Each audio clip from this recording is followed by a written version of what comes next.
All right, welcome to Hoops Tonight here at The Volume. Happy Thursday, everybody. Round 2 coverage of the NBA playoffs here at Hoops Tonight is brought to you by Chase Freedom Unlimited.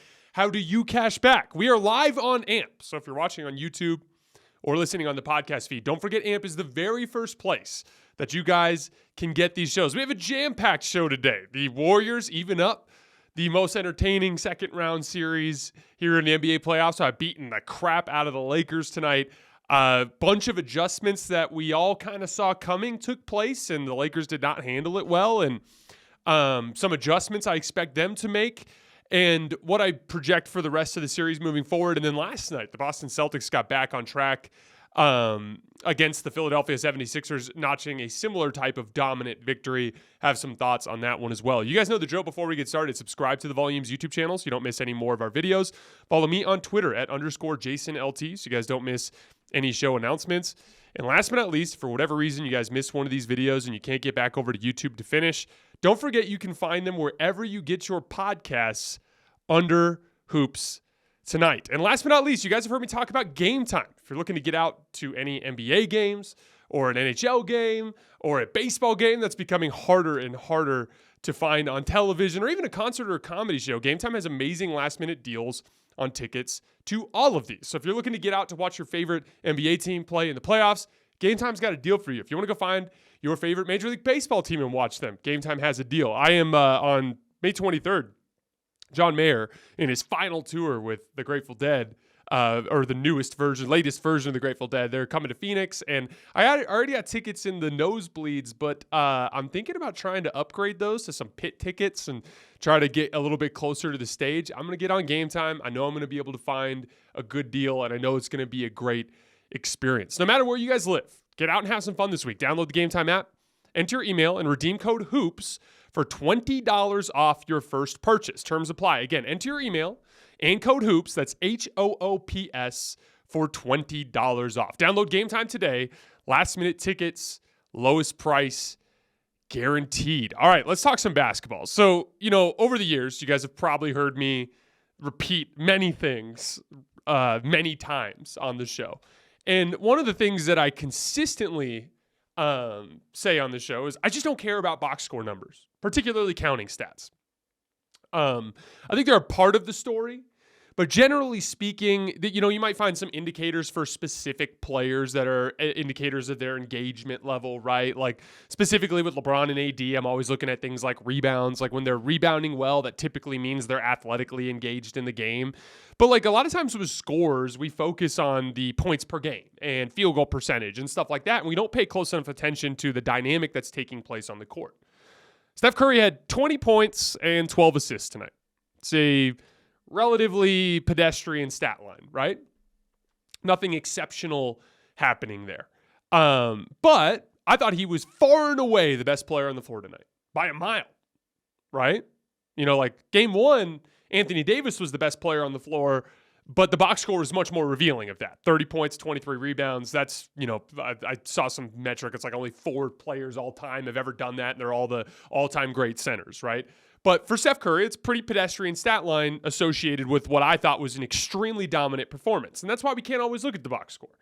Steph Curry, in my opinion, got robbed of a finals MVP in 2015 for this very same thought process. People saw relatively pedestrian box score numbers by his standards, and they saw Andre Iguodala have a good scoring series, right? And then they looked at LeBron James' field goal percentage and essentially were like, oh, Andre Iguodala, most valuable player of the NBA Finals. And that just wasn't the story of the series at all. Anybody who watched the games, and I said this at the time and have said this repeatedly since, you watch the game and it's like Andre Iguodala was pressured up on LeBron James in large part because it's Matthew Dellavedova and Timofey Mozgov and just a bunch of lower-level NBA players that Golden State didn't have to guard, and so they had a wall behind him. And so LeBron's efficiency tanked as part of a team defensive strategy and a gap in talent between the two rosters. And Andre Iguodala was getting all these points because the Warriors could not guard Steph Curry with Matthew Dellavedova straight up, and so they had to start trapping pick and rolls. And that was the beginning of the beautiful Draymond Green 4-on-3 short roll down the middle, drawing in the defender out of the weak side corner, kicking to Andre Iguodala. Like, again, Andre was amazing in that series. He defended LeBron James extremely well. Andre Iguodala has defended LeBron James better than any defender I've ever seen defend LeBron James. So I'm not trying to take away credit for him. But what happened in that series was he was getting wide open shots in the corner because of Steph drawing multiple defenders from the top of the key. The Warriors, by far, their most valuable player in that series was Steph Curry. And tonight was a very, very similar type of dynamic. I talked a lot about this over the course of the last couple of days, but Steph Curry in pick and roll, it's just a little bit easier for him to get separated from Jared Vanderbilt. Simple dynamic of physics. In a top lock or lock and trail system, he really only has to worry about one direction that Steph could run, either into him or back cut, or if he gets lost and he's in a lock and trail, then all he has to do is trail him, right? Just follow him around. But in an on-ball situation, he's squared up with Steph. Now he has to worry about left and right. Steph can use multiple dribbles to get him set up for the ball screen, and that screen can flip its angle in a way that they can't in off-ball actions. It was just the obvious adjustment that was coming. Where I was super disappointed with Darvin Ham from a game plan standpoint, and I'm not sure if this was Darvin Ham's game plan or if it was Anthony Davis from just a mental focus standpoint. And Anthony Davis had a nightmare game, and we're going to talk a lot about him here later on.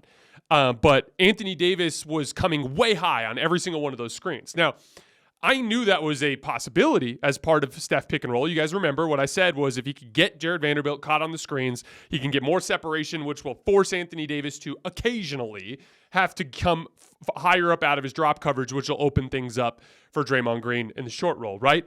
But they did it every single time. Like, even when Jared Vanderbilt was there were possessions where it just looked like a blitz because Jared Vanderbilt is trailing Steph completely attached, and Anthony Davis is still coming way out, which doesn't make any sense, and we'll get to that in a second. But all game long, it was Draymond Green in that short roll, and obviously the Andre Iguodala in this situation was JaMychal Green in many cases, but it was a bunch of different guys. Andrew Wiggins hit a bunch of shots as well. Klay Thompson was fantastic. But, like, that specific dynamic of trapping Steph Curry 30 feet from the basket and allowing the Warriors to play 4-on-3 sprung their offense. And so even though Steph had 20 and 12, which is a relatively pedestrian stat line, like I said, he was by far the best player on the floor. And it's been one of the most underrated parts of this entire era is that, Steph's impact, just like many stars, just like LeBron throughout his prime, just like when we're talking about some of the top guys in the league now, but Steph obviously I think he's the second best player of this era, so to a greater extent than most of those guys, he just has an impact that extends well beyond the box score. This is where the Lakers, I think, are going to need to counter, because we talked a lot about this concept. How do you guard Steph Curry during the NBA Finals last year? And it all, to me, comes down to your personnel. Like, for instance, I think there's 3 ways that you can guard Steph Curry high pick and roll. And I think 2 of them are potential acceptable options. And then there's one that's like you should never do under any circumstances. Number 1 is drop coverage. That means you let Anthony Davis or whoever the rim protector is hang back in the paint or not come out too far, maybe only come up to the free throw line so he can get to the roll man. And then you ask your guard to chase over the top and to apply back pressure. The vulnerability there is Steph getting separated from the ball defender and knocking down pull-up threes, right? That's the weak point in that coverage. The strong point in that coverage is you never allow a short roll and you shut down the paint. And you're basically forcing Steph to make tough contested jumpers, right? That's good option number 1. Good option number 2 is to switch, because then at the very least, you're forcing Steph to beat guys off the dribble. And he's amazing. He's, like I said, the second best player of this era. He's going to beat dudes off the dribble in a lot of those cases. Option 3 is the one thing you could never do, in my opinion, and it's to trap or blitz or to bring both defenders to Steph above the level of the screen, because that's what opens up those 4-on-3s. And it makes more sense against other teams in the NBA.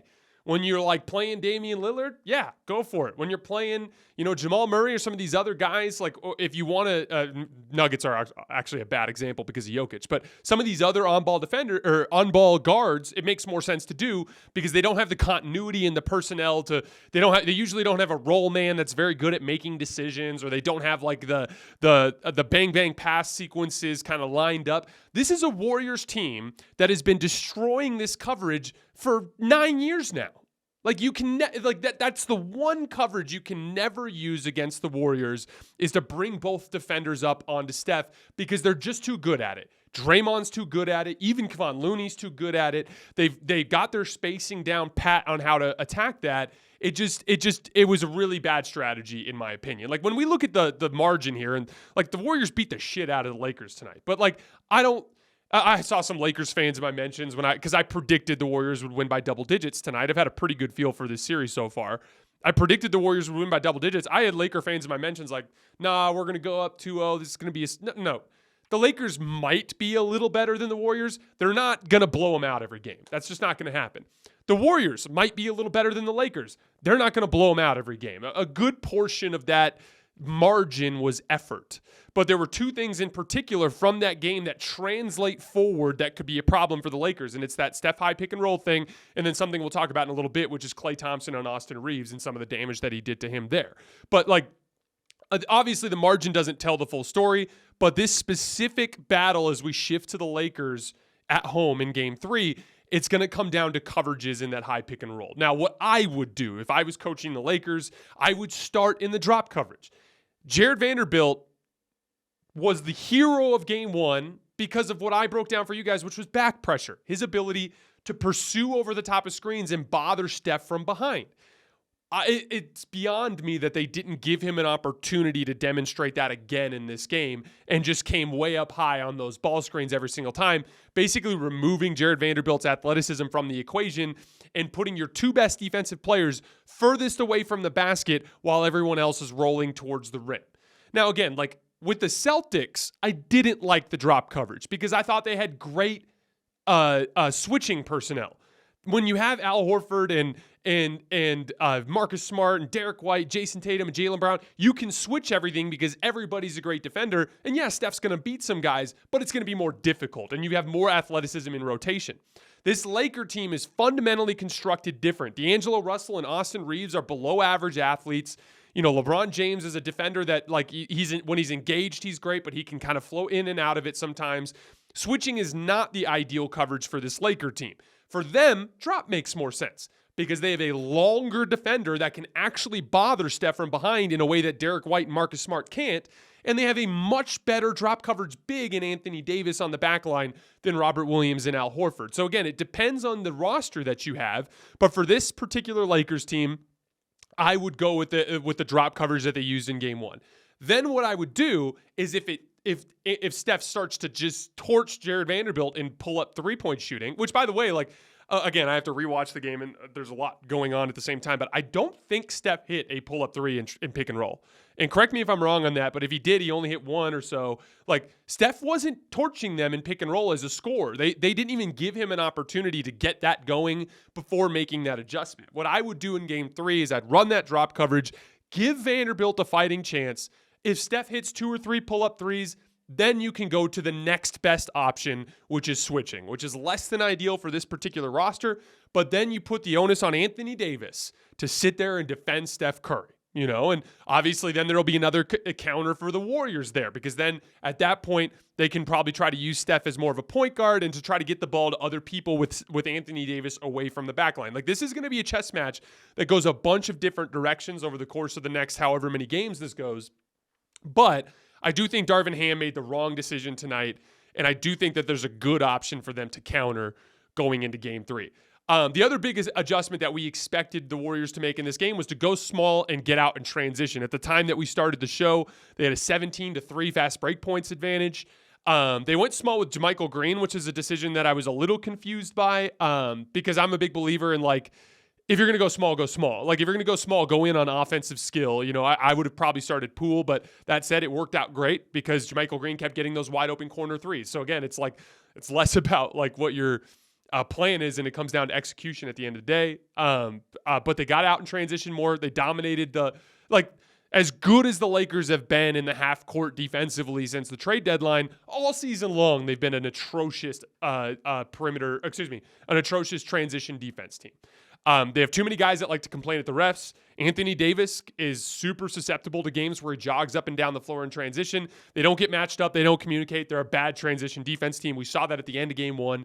We saw that throughout this game. So the two counters that the Warriors made monumentally shifted this series, and it's going to be up to the Lakers to adjust back. And again, I do think effort was the biggest factor in this game. I don't remember the exact stat, but I read something the other day that like something crazy, like 15 consecutive times, when the home team, that is the series, the home court advantage team, loses game one, they win game two every time. Like, I don't even remember the last time the road team went up 2-0 on the road. It just is extremely rare in NBA history. There's always going to be an effort gap. It's a natural ebb and flow that you see over the course of the series. The more desperate team usually comes out and plays a lot better in the margins, and they end up getting a win. And the Warriors did tonight. Again, that's not to say they wouldn't have won the game anyway, but I think that's more indicative of the margin. I don't think the Warriors are 30 points better than the Lakers in a one-game sample size, obviously, right? But moving forward in the series, Steph high pick and roll, going small and getting out in transition. And then the third one, Klay Thompson and Austin Reeves. So Klay had a bad shooting night in game one. And a lot of it had to do with the Lakers keeping them in the half court a lot.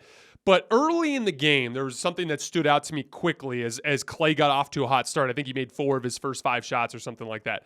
Austin Reeves is just a little too small, and he's not as and a little too I should say small from a muscle standpoint as well. And Klay was just really good at setting him up for his off-ball actions, and like even with Klay with his little step back jumper that he takes from the mid-range, you can always tell when Klay gets like great separation and great lift. That shot goes in almost every single time versus when he's really being bothered by a bigger, stronger defender, he fades more and it's a much tougher shot, right? Like, I was worried about the Klay Reeves matchup in game one, even though the box score looked pretty solid. I believe I mentioned that in our game one show. I don't remember exactly, but that specific matchup is going to be another one that's going to be a problem for the Lakers moving forward in the series. So as we sift through the effort related stuff, those are the positives for the Warriors. Steph pick and roll, getting out in transition by going small, Klay on Austin Reeves. So let's move to the Lakers side a little bit. LeBron James got his jumper going in this particular game. Didn't shoot particularly well in the second half, but the game was kind of out of the grip at that point. I said this a bunch in the show with the Nerd Sesh guys yesterday, but LeBron James is a great postseason jump shooter. Has been forever. Like basically ever since the 2013 playoff run when he won his second title in Miami all the way to this year, with exception of the 2015 postseason, he's been an above average, good volume jump shooter. I want to say he's like 37% from 3 on like 6 attempts in his previous 5 playoff runs. Like, LeBron's a good jump shooter who happens to be in one of the worst slumps of his career. And so that's why I was never really overly critical of LeBron James continuing to shoot, because he's just trying to shoot his way out of the slump. And most importantly, they're going to literally need him to knock down those shots in order to have any chance to win this series in the long run, and really any of the series moving forward. So that I think is a relatively good sign for the Lakers that he got that going a little bit. Anthony Davis. Look, like, I'm as big of a believer in the Anthony Davis ceiling as anybody. And I think a lot of times, like, some of my AD takes get pulled out of context as if I'm an AD hater. That's not the case. Like, I'm so high on AD and what he's capable of that I've said this on the show and I believe it. I think he is capable. I should say his ceiling is every bit as high as Nikola Jokic and Joel Embiid. Arguably higher. Coming into this game, Anthony Davis might have been the best player in the postseason so far overall when you factor in his defensive impact. But he just has this tendency, especially after he plays well, to relax. And look, like, I'm not sitting here expecting every game to be this unbelievable MVP type performance. That's not true for anybody. Like, LeBron James is the only guy I can remember ever in NBA history, my time watching the league, to like be dependably great in every postseason game. And those days are gone too as he's gotten older. But from basically 2020 to 2013, like I said, during that span, LeBron was the safest bet in sports. Like, it's just, big playoff game, LeBron at a minimum is going to be 28, 8-8 with excellent defense and apply a ton of rim pressure and make a ton of plays for his teammates. Like, he was dependably great. And then he would be, with the upside of potentially going for 40, 12, and 13 on any given night, right? Like that, but that's why he's the second best player of all time. And I'm not trying to hold Anthony Davis to that same standard, but for Anthony Davis, his fluctuations are even more extreme than what you would expect. Like a normal superstar level player in the league, it's like sometimes he's great, sometimes he's not so great. Sometimes he's great, sometimes he's not so great. AD will have stinkers. Like straight up play awful, well below a superstar standard. Like one day he's best player in the world, next day he's Clint Capella. Like that's the kind of thing you get from Anthony Davis. I saw this stat earlier, and this is crazy. Game 3 against Memphis, 31-17. Game 4 against Memphis, 12-11. Game 5 against Memphis, 31-19. Game 6 against Memphis, 16-14, although I thought he played great in that game overall. He just didn't need to score very much. Game 1 against Golden State, 30-23. Game 2 against Golden State, 11 points and 7 rebounds. Like, we're not talking about the difference between you going like, oh, Jokic was a little off tonight. He only had 24, 11, and 7, and he was kind of inefficient. No, like, that's not what you get from these Anthony Davis bad games. He's a complete no-show. The same dominant defensive performance that he had in Game 1 was he was a step slow on all of his rim reactions. He was jogging back in transition. Like I said, I don't think Darvin Ham wanted AD to blitz every ball screen. I thought he was making bad reads. So, like, I don't know what was going on with Anthony Davis tonight, but this is a thing that I've consistently seen. And, that, like, I would love to say that Anthony Davis is the best player in the world. But, like, he's not going to be in that conversation ever until he finds a way to cut out this, like, 1 out of every 3 games is just a total stinker. It's like a legitimate part of his basketball identity, and I don't have a good explanation for it. He's not soft. This is not like we switched Draymond Green on him and he shut him down. I've watched Anthony Davis earlier this year torch Draymond Green, including hitting the dagger in his face on the left baseline. Like, Anthony Davis plays great in physicality sometimes. It's just he'll bully the hell out of a team one game, and then the next game he just won't be there. He just won't be engaged physically the way he is. It's not a soft thing. It's not a skill thing. It's strictly a mentality thing. He struggles to bring it with the same level of intensity every night, and his down intensity isn't just down, it's way down. And that part is confusing. But again, I expect the Warriors to stick with the same game plan moving forward, maybe tweak the JaMychal Green thing. We'll see. I think the Lakers will start with more of a dramatic AD drop coverage, maybe go to some switching, and then the role players need to play way better. Austin Reeves played really poorly in this particular game. D'Angelo Russell I thought was pretty sloppy overall. Like, they're going to need better performances from some guys on the margins as well. This to me feels like a series where Game 4 is going to be the determining game. I expect the Lakers to come out with a similar type of chaotic and frenetic effort in Game 3. I think they'll have a better game plan, and I think the Lakers will win Game 3. Probably not quite as comfortably as Game 2 because the Warriors are a little more resilient in those down bigs. They're less likely to let go of the rope than the Lakers are. But in this game, in Game 3, I expect the Lakers to win by 10, 15 points, a little comfortably over the Warriors. Game 4 is going to be the knockdown, drag-out, rock fight of a game that is close late, and it's going to be Steph Curry in high pick and roll versus LeBron James and Anthony Davis and what they can do in the game physically on both ends of the floor. That's going to be the game that determines the series, in my opinion. The Lakers will either go up 3-1 and win the series, or they'll drop that game. It'll be 2-2, and then the Warriors will have a huge advantage heading home for Game 5. So that's kind of where I'm sitting right now. All right, let's move on just really quickly. I'm not going to spend too much time on it because it was a kind of a disgusting blowout. But the Celtics-Sixers game last night. And, when I saw the score, I thought it was going to be much more lopsided than it actually was. What I ended up, when I was watching, like, Embiid was amazing defensively in the first half. The Sixers kind of hung in under like a crazy Boston Celtics effort. And it was actually 50-45 at one point. I thought Jaylen Brown and Marcus Smart in particular really set the tone with their defensive ball pressure to start that game. And again, kudos to the Sixers for hanging in tight, but boy, did they let go of the rope in that third quarter. And Boston just has a ton of offensive skill, and when they start driving and kicking you to death, they start getting these wide open threes for good shooters, and they can do a ton of damage very quickly. Here's what I'm worried about Embiid.